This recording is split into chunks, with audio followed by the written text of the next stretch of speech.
These highlights are proudly brought to you by Campolina, thoroughbred racing and breeding, and Landserv, delivering sustainable environmental solutions.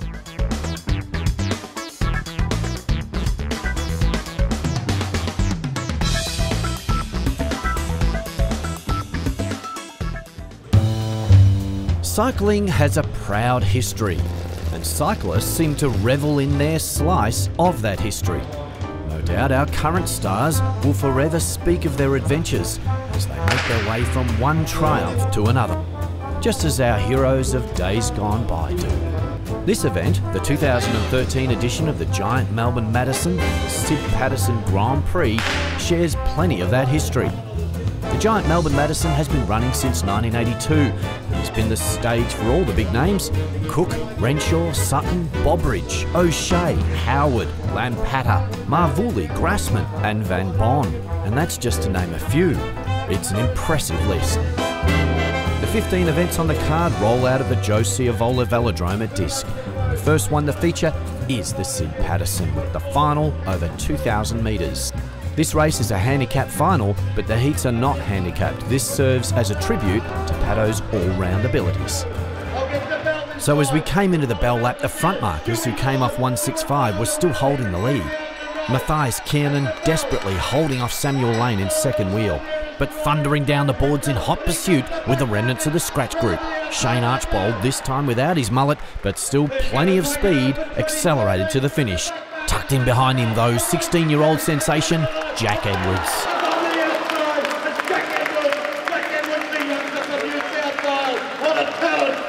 So the always impressive Shane Archbold, pipped at the line by young Jack Edwards, with an average of 57.37 k's an hour, shared the podium with Matthias Kiernan in third.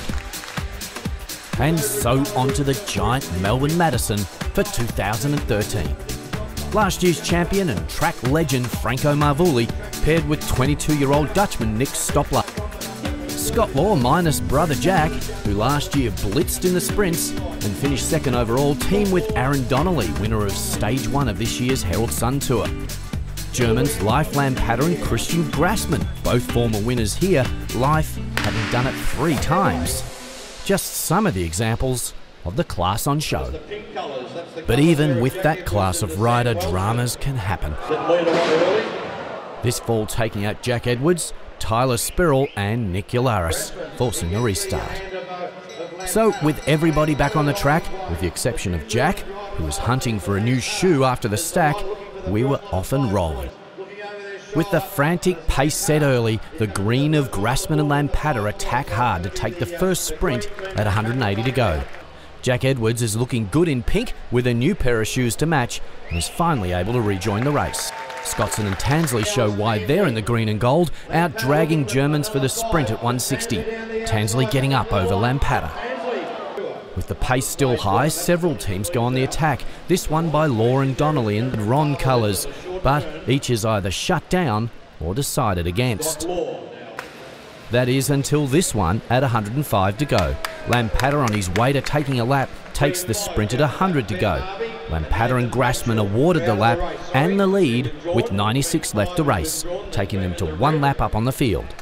The New Zealand pairing of Shane Archbold and Marc Ryan in the Meta Race black jerseys, sitting second overall. Knowing they can't win from a lap behind, it's only a matter of time before the NZ boys make their move. The ever-thinking Marvulli and Stoppler capitalise and hitch a ride, and with 70 to go, they join the boys in the green globe colours at 1 up. Grassman and Lampater lead on 17 points. Marvulli and Stoppler in the Aussie Farmers direct white sit on 7 points.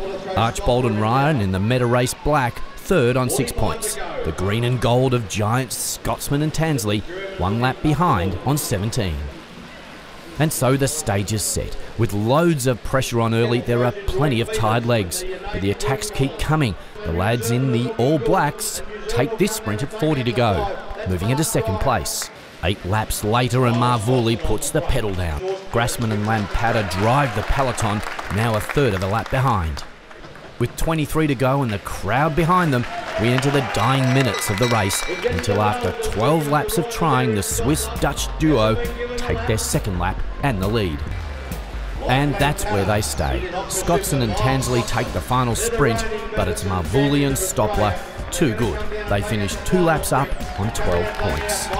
Lampater and Grassman second, a lap down on 24 points, and the Kiwis, Archbold and Ryan, third on 11. It was a good race. We had to take 2 laps for it, but we're going strong and happy to win. Yeah, your first time racing this particular event down in Australia, not your first time to Australia, but your first time racing down here, and your first time racing with Franco, is that correct? Yeah, it's the first time. I've raced a lot of 6 days with him, but not as a partner. And when I was a little kid, I came to watch him in the 6 days, so it's really nice to race with him, and of course immediately a victory, so that's really nice. Yeah. Tell us a bit about how the race played out, please, mate. You took that last lap pretty late in the race. Pretty smart thinking, yeah? Yeah, we were thinking what to do, to go for the sprints or for the lap, and in the beginning of the race we didn't do a good sprinting, and then I thought we need to take the lap, but they were in front with the sprint, so we knew we had to go again, and we both felt really good. So we just go for it. It was a really hard lap, but everybody was, they were dying. So we took the lap and 2 laps in front, and it's really good. Franco, congratulations, mate. That brings you up to 3, equaling Leif Lampater, who looked like he was going to have 4 tonight, but you rained on his parade with about 12 laps to go. Well done. Well, you have to believe until the last moment. I said to Nick, we have to wait at the beginning, try to go for the sprint, but if we see that the others are too strong, we wait, and we waited long enough to make the laps. Just most of the team just went too quick at the beginning, and we could just see how they were fighting each other and took advantage out of it on the first lap together with the Kiwis. And then the second lap was just like we had no chance. There was like we were on the podium, but if we wanted to win, we needed a lap. So we tried, and at the end, we saved a lot of power at the beginning, so we had the legs at the end. Smart racing, so good tactics, yeah, well thought through. You were thinking that through all the way towards the end there, yeah? Yeah, as I said, you have to believe in it.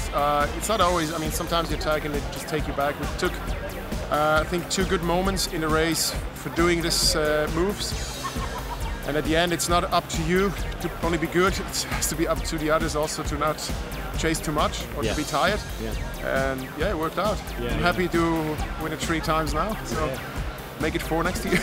And he just might. While Franco refers to himself as getting old, he keeps riding shrewdly and getting the wins. Marvulli joins Lampater to hold the record of 3 wins in the Giant Melbourne Madison.